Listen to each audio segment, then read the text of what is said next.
crucifixion. They hung him high, they stretched him wide.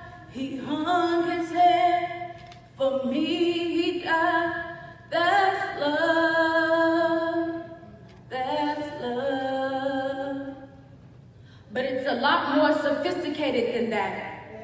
Lash upon lash upon lash upon lash, they inflicted on more than just his back. The blood that was shed was so much more than just that. A crown of thorns was secured into his head to ensure embarrassment was a fact. They thought it was just routine procedure, crucifying the next man of a lucid demeanor.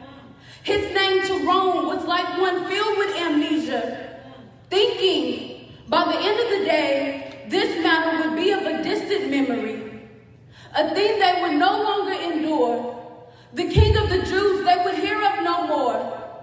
They didn't even find him at fault, because it wasn't personal for Rome, you see. Personal, however, it was intended for the Pharisees, the church. They sentenced him to death, because in his presence, they were offended. Snakes described by a man of flesh.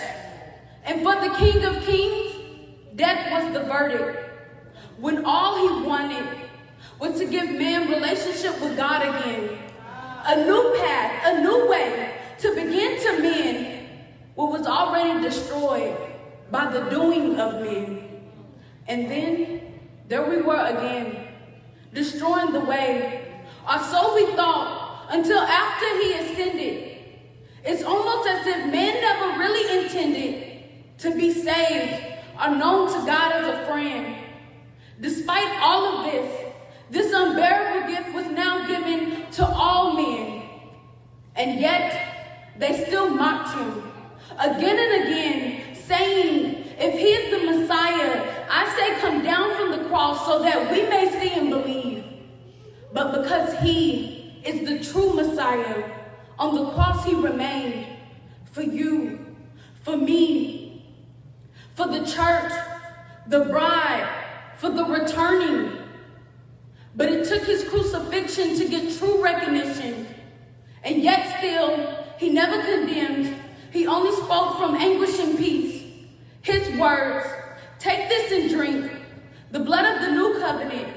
These words are deep and more profound with the act of his crucifixion, bringing true substance to its meaning. Do in remembrance of me. Remembrance of the blood that was shed, the blood that delivered us. You see, if you were in relationship, you would believe. But it took his crucifixion to get true recognition.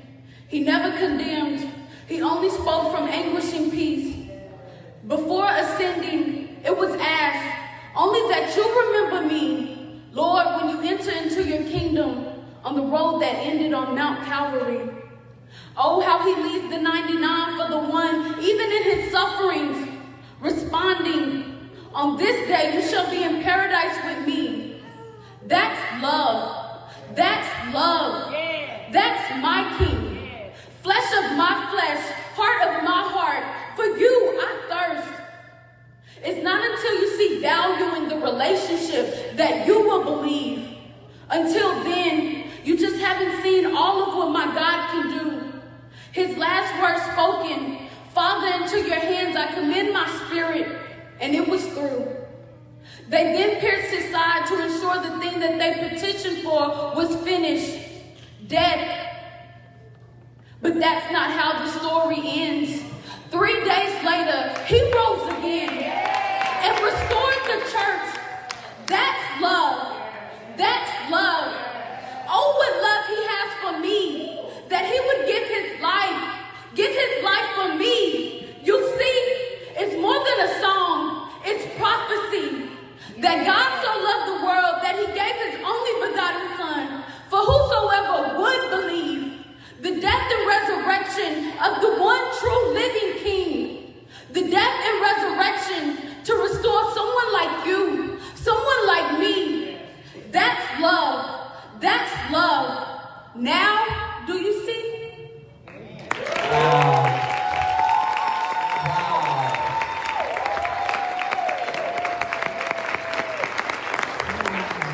Wow. That's love. Now do you see?